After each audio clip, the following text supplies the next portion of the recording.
So hello guys, welcome to unlucky பகண்டர். So இன்னைக்கு வந்துட்டு நம்ம ரிஃப்ளெக்டட் எக்ஸசைஸ் பிஓசி தான் பார்க்க போகிறோம். ஸோ நம்ம வீடியோ சப்ஸ்கிரைபர் வந்துட்டு ஒருத்தர் வந்துட்டு ப்ரோ எக்ஸ்பிளைன் பண்ணி போடுங்க, பிஓசி எக்ஸ்பிளைன் பண்ணி போடுங்கன்னாங்க. ஸோ ஜஸ்ட் ஒரு ட்ரை தான்.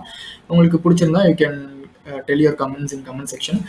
ஸோ ரொம்ப சிம்பிள் தான், ஒன்றும் இல்லை. First steps to reproduce. So first வந்துட்டு ஒரு ரிஃப்ளெக்டட் எக்ஸசைஸ் வந்துட்டு எப்படி ஃபைன் பண்ணணும்னா, ஜென்ரலி வந்துட்டு ரிஃப்ளெக்டட் எக்ஸஸ் வந்துட்டு சர்ச் பேராமீட்டரில் நம்ம ஃபைன் பண்ணலாம். ஓகேவா? So look for a parameter, for example search, அதான் கொடுத்துருப்பேன். அண்ட் தென் அப்படி இல்லைனா அந்த எந்த இடத்துல உங்களுக்கு ரிஃப்ளெக்ட் ஆகுதுன்னு பார்க்கறதுக்காக you can gather all the URLs. So you can use Wayback Machine tool or else you can use Arjun. So அது வந்துட்டு பார்த்தீங்கன்னா உங்களுக்கு வந்துட்டு பேராமீட்டர் அண்ட் ஐடி எல்லாமே உங்களுக்கு ஃபிச் பண்ணி கொடுத்துரும். ஸோ அந்த இடத்துல வந்துட்டு உங்களுக்கு ரிஃப்ளெக்ட் ஆகுதா, ரெஸ்பான்ஸ் வந்துட்டு ரிஃப்ளெக்ட் ஆகுதா அப்படின்னு நீங்கள் பார்க்கலாம்.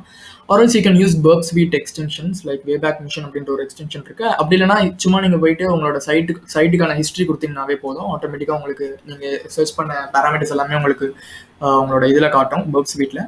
ஃபர்ஸ்ட் வந்து டெஸ்ட் பண்ணுறதுக்கு நம்ம ரேண்டமாக ஒரு வேர்ட்ஸ் கொடுத்து பார்க்கணும். ஸோ ரிஃப்ளெக்ட் ஆகுதா இல்லையான்னு செக் பண்ணுறதுக்காக ரேண்டமாக ஒரு வேர்ட்ஸ் கொடுத்து பார்க்கணும். நான் இப்போ இந்த சைட் எடுத்திருக்கேன். ஸோ இந்த இடத்துல பார்த்தீங்கன்னா எனக்கு வந்துட்டு சர்ச் அப்படின்ற ஒரு பேராமீட்டர் இருக்குது. நான் போயிட்டு ஜஸ்ட் வந்துட்டு டெஸ்ட் அப்படின்னு கொடுக்குறேன். ஸோ டெஸ்ட் அப்படின்னு கொடுத்தோன்னே எனக்கு வந்துட்டு இந்த இடத்துல ரிஃப்ளெக்ட் ஆகுது. You can also see your source page. So இந்த இடத்துல ரிஃப்ளெக்ட் ஆகுது. என்னன்னு பார்த்தீங்கன்னா எனக்கு வந்துட்டு எனக்கு யூஆர்எல்லையும் இந்த இடத்துல QSQL டெஸ்ட் அப்படின்னு பாஸ் ஆகுது. ஸோ இப்போ நான் என்ன பண்ணணும்னா நெக்ஸ்ட் வந்துட்டு ஸ்கிரிப்ட் டேக் கொடுக்கணும். ஸோ ஃபர்ஸ்ட் வந்துட்டு if it reflects give the following string script அப்படின்னு இந்த டேக் இது மட்டும் கொடுத்து பாருங்க. And see whether the closing tags are getting filters. இந்த ஸ்கிரிப்ட் அப்படின்னா இந்த ஓப்பனிங் அண்ட் க்ளோசிங் டேக்ஸ்லாம் வந்துட்டு ஃபில்டர் ஆகுதா அப்படின்னு பாருங்க. ஸோ ஃபில்டர் ஆச்சுன்னா நீங்கள் வந்துட்டு பைபாஸ் பண்ணணும். ஸோ ஒன்றும் இல்லை, ஃபர்ஸ்ட் வந்துட்டு இந்த ஸ்கிரிப்ட் அப்படின்னு நான் கொடுத்து பார்க்குறேன். சர்ச்சில் போயிட்டு ஸ்கிரிப்ட் அப்படின்னு கொடுத்தோன்னா எனக்கு வந்துட்டு ஃபில்டர் ஆகுதா இல்லையான்னு பார்க்கலாம். ஸோ ஃபில்டர் இந்த இடத்துல பார்த்தீங்கன்னா QSQL ஸ்கிரிப்ட் அப்படின்ட்டு எனக்கு வந்துட்டு URL பாஸ் ஆகுது. பட் ஆனால் ஃபில்டர் ஆகலை. டேரெக்டாக வந்துட்டு ஸ்கிரிப்ட் ஓப்பனிங் அண்ட் க்ளோசிங் டேரெக்டாக எனக்கு அப்படி வந்துருச்சு. ஸோ இப்போ வந்துட்டு நம்ம வந்துட்டு XSS query வந்துட்டு நம்ம இன்ஜெக்ட் பண்ணி பார்க்கலாம். ஓகேவா? ஸோ வந்துட்டு if not try to inject your XSS query. So basic query வந்துட்டு இதுதான். ஸோ இந்த query தான் நம்ம இன்ஜெக்ட் பண்ண போகிறோம். ஸோ இப்போ என்ன பண்ணலான்னு பார்த்தீங்கன்னா இந்த query நான் அப்படி நான் இன்ஜெக்ட் பண்ணுறேன். ஸோ இந்த வந்து நம்மளுக்கு வந்துட்டு இது பண்ணும்போது இது வந்துட்டு பார்த்தீங்கன்னா எனக்கு வந்துட்டு XSS பாப் ஆகுது. ஓகேவா? wellapparel.com says அப்படின்ட்டு எனக்கு ஒரு XSS பாப் ஆகுது. ஸோ நெக்ஸ்ட் ஸ்டெப்பு கொஞ்சம் சிவியாரிட்டி இன்க்ரீஸ் பண்ணி காட்டுறதுக்காக என்ன பண்ணலான்னு பார்த்தீங்கன்னா you can use this command. Actually கொடுத்து பார்க்கணும். நம்ம document.domain வந்துட்டு நம்மளுக்கு வந்துட்டு நம்மளோட சைட்டில் வந்துட்டு நம்மளுக்கு பாப்பப் ஆகணும். ஸோ அப்போ தான் அது வல்னரபிள் அப்படின்னு நம்ம கன்ஃபார்ம் பண்ண முடியும். ஸோ அதே மாதிரி தான் சேம்.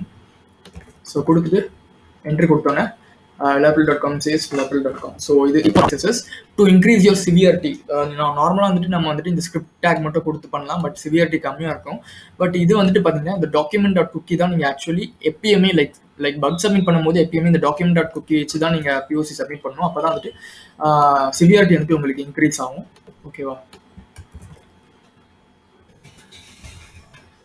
சேம் அதே மாதிரி தான் இந்த document.cookie கொடுக்கும்போது உங்களுக்கு குக்கியோட சேர்த்து உங்களுக்கு XSS பாப் ஆச்சுன்னா உங்களோட சிவியாரிட்டி வந்துட்டு ஹை ஆகும். வேற ஒன்றும் இல்லை. ஸோ document.cookie கொடுத்தோன்னே எனக்கு பார்த்தீங்கன்னா எனக்கு குக்கி அப்படியே எனக்கு XSSல பாப்பப் ஆச்சு. ஸோ இந்த மாதிரி தான் லைக் ஒரு விக்டிமோட குக்கியை வந்துட்டு நம்ம வந்துட்டு ஹைஜாக் பண்ணுறது இப்படி ஒரு மெத்தட் தான் XSS. ஸோ ரொம்ப சிம்பிளான மெத்தட் தான் ஆக்சுவலி இது. நம்ம ரிஃப்ளெக்டட் XSS வந்துட்டு நம்ம லைக் வந்துட்டு ரிஃப்ளெக்ட் ஆகுதா இல்லையான்னு பார்த்துட்டு உங்களோட query இன்ஜெக்ட் பண்ணணும். ஃபில்டர் ஆச்சுன்னா வந்துட்டு யூ ஷுட் யூஸ் பைபாஸ். நான் அதை வந்துட்டு ஃபில்டர் ஆச்சுன்னா எப்படி பைபாஸ் பண்ணுறது நான் அப்கமிங் வீடியோஸில் நான் கண்டிப்பாக சொல்கிறேன். ஸோ இவ்வளோதான். ஸோ இந்த வீடியோவில் ஏதாச்சும் ஒரு இன்ஃபர்மேஷன் லேர்ன் பண்ணீங்கன்னு பிடிச்சிருந்தா just you subscribe. Thank you guys.